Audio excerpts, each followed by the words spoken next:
চুক্তি শেষ হওয়ায় ১৭ বছর পর চট্টগ্রাম বন্দরের new mooring container terminal NCT ৬ July ছাড়ছে সাইফ পাওয়ারটেক।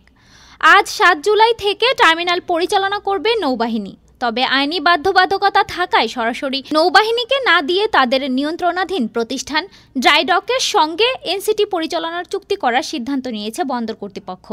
৭ জুলাই এই চুক্তি হওয়ার কথা রয়েছে। চট্টগ্রাম ড্রাইডক লিমিটেড রাষ্ট্রীয় মালিকানাধীন এবং বাংলাদেশ নৌবাহিনী পরিচালিত একটি সামরিক জাহাজ মেরামতকারী প্রতিষ্ঠান। চট্টগ্রাম বন্দরের সীমানার মধ্যেই এটির অবস্থান।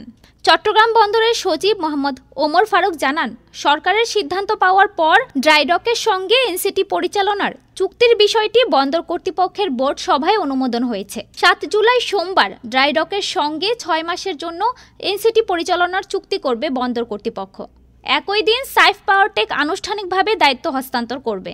৭ জুলাই থেকে নৌবাহিনীর মাধ্যমে এটি পরিচালনা করবে চিটাগাং ড্রাইডক। উল্লেখ্য, চট্টগ্রাম বন্দরে 4টি কন্টেইনার টার্মিনাল আছে। এগুলো হলো Chittagong container terminal, new mooring container terminal, general cargo birth এবং পতেঙ্গা কন্টেইনার টার্মিনাল।